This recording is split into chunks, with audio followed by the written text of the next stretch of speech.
এখানে অনেকগুলো ঘটনা বাস করছিলাম, বলবো আজকে, খেয়াল করছি।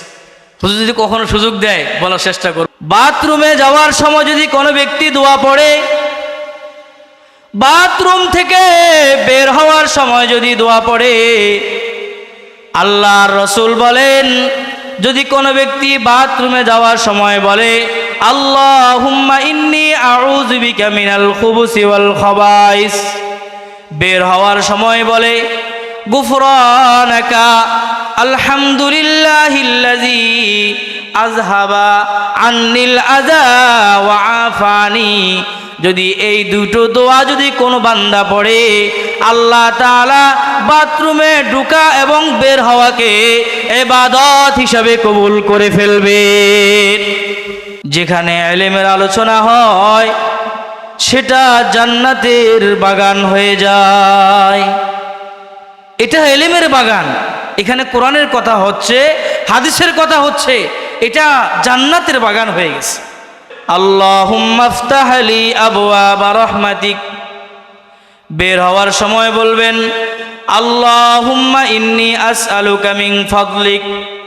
আল্লাহ রাসূল বলেন, যেই ব্যক্তি ঢোকার সময় এই দোয়া পড়বে, বের হওয়ার সময় এই দোয়া পড়বে, আল্লাহ তাআলা তার এই ঢোকা এবং বের হওয়াকে আল্লাহ তাআলা ইবাদত হিসাবে কবুল করে ফেলবেন। সুবহানাল্লাহ বলেন। এমন একটা দিন আসবে, এমন একটা সময় আসবে, আল্লাহ তাআলা এই মাদ্রাসার মাঠকেও জিকিরের মাঠ বানিয়ে দিতে পারে। একটা দিন এমন আসবে ইনশাআল্লাহ। আজকে আমরা নানুপুর হজরতকে দেখি নাই, সুলতান আহমদ নানুপুরীকে দেখি নাই, আমরা আফসোস করি। বোয়ালি সাহেবকে দেখি নাই, আফসোস করি। কিন্তু এই ময়দানে নানুপুর হজরতের উত্তরসূরি আসতেছেন, নানুপুর হজরতের রক্ত আসতেছেন, এখানে উত্তরসূরি আসতেছেন, যোগ্য সাহেব জাদা আসতেছেন। রহ গিয়া রসমে আজা रूह बेलाली न रही, रह गया रस्म आजा रूह बेलाली न रही, फलसफा रह गया तलकीन गजाली न रही। सुबहानका ला इल्म लना इल्ला मा अल्लमतना इन्नका अंतल अलीमुल हकीम। मोहताराम हाजरीन, আল্লাহ পাকের দরবারে অসংখ্য অগণিত শুকর ও সুজুদ, যে রব্বুল ইজ্জাত দুনিয়ার সমস্ত ব্যস্ততাকে উপেক্ষা করে আল্লাহর রসুলের ঘর এই মাদ্রাসার মাহফিল প্যান্ডেলে আমাদের সকলকে আসবার বসবার তৌফিক দিয়েছেন। এজন্য মহান মালিকের দরবারে সকলের সমস্বরে শুকরিয়া আদায় করি, বলি আলহামদুলিল্লাহ। আল্লাহ রব্বুল আলামিন যোগে যোগে অনেক নবী রসুল পাঠিয়েছেন উম্মতের হেদায়েতের জন্য। একটা কথা বারবার মনে রাখতে হবে, আমাদের নবীর পর আর কোনো নবী আসবে না। আসবে কি না? আমাদের নবীর পর আর কোনো নবী আসবে? আমাদের নবীর পর যেহেতু আর কোনো নবী আসবে না, তাহলে আমরা হেদায়েত লাভ করব কাদের মাধ্যমে? নবীজি সাল্লাল্লাহু আলাইহি ওয়াসাল্লাম বলে গেছেন, আল উলামা ওয়ারাসাতুল আম্বিয়া, ওলামায়ে কারাম হলেন নবীগণের ওয়ারিস। নবীগণ যেই কাজ করেছেন ওলামাগণ সেই কাজ করবেন। নবীরা মানুষদেরকে জান্নাতের দিকে ডাকছেন, আলেম ওলামাও কি করবেন? জান্নাতের দিকে ডাকবেন। নবীরা আপনার এলমের মজলিস করছেন, এলমের মজলিস সাজাইছেন, ওলামায়ে কারামও এলমের মজলিস সাজাইছেন। আমাদেরকে আসতে হবে, বসতে হবে, এখান থেকে কিছু আহার করতে হবে। যদি আমরা ওলামায়ে কেরামকে মূল্যায়ন করে নবীর ওয়ারিস মনে করে, যদি তাদের সম্মানে যদি আমরা মাহফিল প্যান্ডেলে চলে আসি, মাহফিলের ময়দানে চলে আসি, উদ্দেশ্য থাকবে আল্লাহকে রাজি করা। বলেন, উদ্দেশ্য থাকবে কি? আল্লাহকে রাজি করা। যদি আমরা আল্লাহকে রাজি করার উদ্দেশ্যে যদি আমরা বসে যাইতে পারি, আল্লাহ তাআলা আমাদের এই হতে পারে এই বসার উসিলায় আল্লাহ আমাদেরকে জান্নাতের ফয়সালা করে দিতে পারেন। যদি একজন মহিলা একটা প্রাণীকে সামান্য পানি পান করাইয়া যদি জান্নাত লাভ করতে পারে, একজন বেশ্যা মহিলা সামান্য একটা পিপিলিকাকে অথবা একটা বিড়ালকে যদি সামান্য পানি মুসরাইয়া পানি পান করার কারণে জান্নাত লাভ করতে পারে, যদি আল্লাহর কোনো নামাজি বান্দা, আল্লাহর কোনো বান্দা, রসুলের কোনো উম্মত যদি ওলামায়ে কেরামের সম্মানে আল্লাহর রসুলের এই মাদ্রাসার ময়দানে, এই মাহফিলে, জান্নাতের বাগানে এসে বসে যায়, আল্লাহ তাআলা হতে পারে এই উসিলায় তার জিন্দিগির গুনাহ মাফ করে দিতে পারে। আমরা অনেকে এগুলো বুঝি না, আমরা অনেকে বুঝতেই পারি না যে আসলে আমি দেখেছি নানুপুরের পীর সাহেবকে, নানুপুরের মাদ্রাসা আমি দেখেছি, আল্লাহু আকবার, কত বড় বড় ওলামায়ে কেরাম সেখানে বয়ান রাখেন। আর কিছু কিছু মুরব্বী দূর দূরান্ত থেকে যায়, কুমিল্লা, নোয়াখালী, চট্টগ্রাম শহর থেকে, ঢাকা থেকে অনেক মুরব্বীরা যায়, উত্তরবঙ্গ থেকে যায়, যায়া চাতক পাখির নিয়ে বসে থাকে। কি ইসলাহি বয়ান, আলেমদের জিকিরের ঝংকার, মনে হয় যেন ওটা জান্নাতের বাগান হয়ে গেছে। সুবহানাল্লাহ বলেন। দেখবেন এমন একটা দিন আসবে, এমন একটা সময় আসবে, আল্লাহ তাআলা এই মাদ্রাসার মাঠকেও জিকিরের মাঠ বানিয়ে দিতে পারে। একটা দিন এমন আসবে ইনশাআল্লাহ। আজকে আমরা নানুপুর হজরতকে দেখি নাই, সুলতান আহমদ নানুপুরীকে দেখি নাই, আমরা আফসোস করি। বোয়ালি সাহেবকে দেখি নাই, আফসোস করি। কিন্তু এই ময়দানে নানুপুর হজরতের উত্তরসূরি আসতেছেন, নানুপুর হজরতের রক্ত আসতেছেন, এখানে উত্তরসূরি আসতেছেন, যোগ্য সাহেব যারা আসতেছেন। আমরা যারা এখনো প্রস্তুত হয়ে আসতে পারি নাই, মেহেরবানি করে চলে আসেন ভাই, এসে বসে যান। আল্লাহ আপনার মঙ্গল করবে, আল্লাহ আপনার রিজিকে ওয়াসাআত করবে, আল্লাহ আপনার হায়াতের মধ্যে বরকত দান করবে। আজকে আপনি বসে আছেন, মনে মনে দোয়া করতেছেন, আল্লাহ আমাকে এমন একটা সন্তান দান করো যে সন্তান এই সমস্ত আলেমদের মতো বয়ান করবে। আল্লাহ আমাকে একটা হাফেজ দান করো, আমার নাতি পুতি একটা হাফেজ দান করো। দেখবেন আপনার এই দোয়ার বদৌলতে আপনার সন্তান যদি আলেম নাও হয়, আপনার ছেলের ঘরে যে নাতি হবে অথবা মেয়ের ঘরে যে নাতি হবে, ওই নাতি আলেম অথবা হাফেজ হয়ে যাবে দোয়ার বদৌলতে। এটা জান্নাতের বাগান। মাজালিসুল ইলমি হিয়া রাউদাতুম মিন রিয়াদিল জান্নাহ, যেখানে ইলমের আলোচনা হয় সেটা জান্নাতের বাগান হয়ে যায়। এটা ইলমের বাগান, এখানে কোরআনের কথা হচ্ছে, হাদিসের কথা হচ্ছে, এটা জান্নাতের বাগান হয়ে গেছে।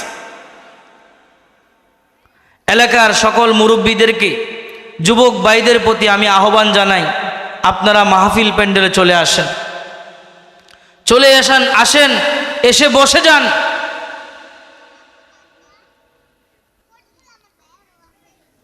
হাদিসের মধ্যে আছে, যেখানে আল্লাহ জিকির করা হয় এখানে অনাবরত আল্লাহ তাআলা রহমত বর্ষণ করেন। সকলে বলি সুবহানাল্লাহ। আল্লাহ পাক আমাদের সকলকে কবুল করেন, সকলে বলে আমিন। আল্লাহ তাআলা কোরআনে বলেছেন, ওয়ামা খালাকতুল জিন্না ওয়াল ইনসা ইল্লা লিয়াবুদুন, ওয়ামা খালাকতুল জিন্না ওয়াল ইনসা ইল্লা লিয়াবুদুন।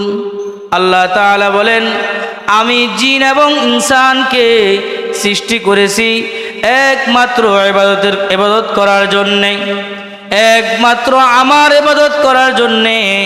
আমি জিন এবং ইনসান জাতিকে সৃষ্টি করেছি। সুবহানাল্লাহ বলেন। আজকে আমরা মনে করি শুধু নামাজ পড়া ইবাদত, শুধু নামাজ পড়া কি ইবাদত? শুধু নামাজ পড়া ইবাদত না। আজকে এলাকার মধ্যে দেখা যায় কিছু লোক নামাজ পড়ে সুদ খায়, নামাজ পড়ে ঘুষ খায়, নামাজ পড়ে অন্যকে ঠকায়, নামাজ পড়ে মাফে কম দেয়, নামাজ পড়ে অন্যের মহিলার সাথে আড্ডাবাজি করে, নামাজ পড়ে আবার ওই লোক মিথ্যা বেশি বলে, গীবত করে, অহংকার করে, আত্মগৌরব দেখায়। আছে না এরকম?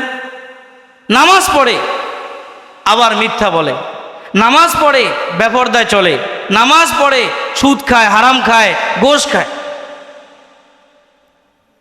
এরা আসলে নামাজি না, এরা নামাজ নিয়ে ব্যবসা করে, নামাজ নিয়ে দান্দা করে। মানুষ গ্রামের মধ্যে দেখায় আমি নামাজি, মানুষ যেন আমাকে নামাজি বলে। আসলে ওই লোকটা জানে না যে নামাজ যেমন ইবাদত, মিথ্যা না বলাও কি ইবাদত? বলেন, নামাজ যেমন কি ইবাদত, মিথ্যা না বলা কি ইবাদত? নামাজ যেমন ইবাদত, হারাম ছেড়ে দেওয়াও কি ইবাদত? নামাজ যেমন ইবাদত, সুদ না খাওয়াও ইবাদত। নামাজ যেমন ইবাদত, আপনার হারাম না খাওয়া, গোশ না খাওয়া তেমন ইবাদত, মাফে কম না দেওয়া তেমন ইবাদত। এখন আমরা মনে করি শুধু নামাজ পড়া ইবাদত, এটা ভুল।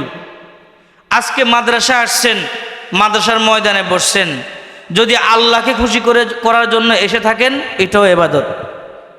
কারণ আল্লাহ কোরআনে বলছে ওয়ামা খালাকতুল জিন্না ওয়াল ইনসা ইল্লা লিয়াবুদুন, জিন এবং ইনসান আমি ইবাদত করার জন্য সৃষ্টি করেছি। তাহলে বোঝা যায় সব কি ইবাদত। আমরা যা কিছু করি সব ইবাদত, তবে সেটা রসুলের তরিকায় হতে হবে। কার তরিকা হতে হবে? রসুলের তরিকা হতে হবে। যেমন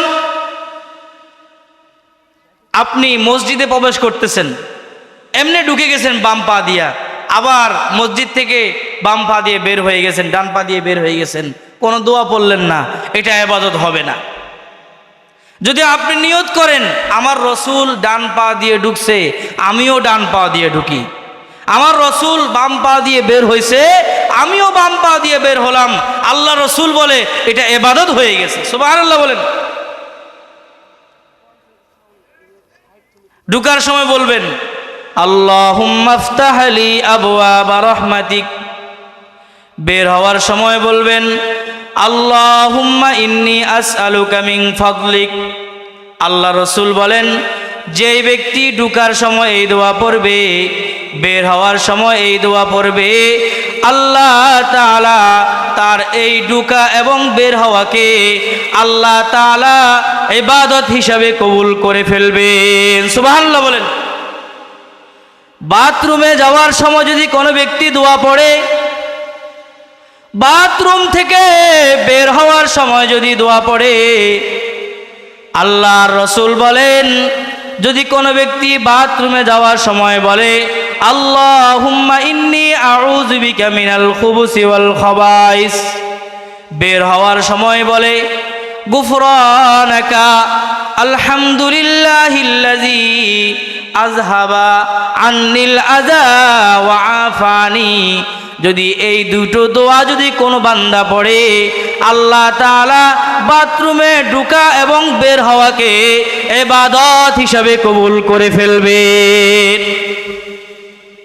খাবারের সময় গরু ছাগল হাঁস মুরগি সবাই খায়, বিসমিল্লাহ পড়ে? কোনো প্রাণী বিসমিল্লাহ পড়ে না। কিন্তু আদম সন্তান রসুলের উম্মত যদি খাবারের শুরুতে বিসমিল্লাহ পড়ে, খাবারের শেষে আলহামদুলিল্লাহ বলে, আল্লাহ রসুল বলে তার খাবারটাও ইবাদত হয়ে যাবে। সুবহানাল্লাহ বলেন। তেমনি ভাবে কোন ব্যক্তি যদি রাত্রে ঘুমার আগে ঘুমের দোয়া পড়ে ঘুমায় এবং ঘুম থেকে উঠার দোয়া পড়ে আল্লাহ রসুল বলেন ওই ব্যক্তি সারা রাত আমল করলে যেই পরিমাণ সওয়াব হবে আল্লাহ তাআলা তার আমল নামার মধ্যে সেই পরিমাণ সওয়াব দান করবে।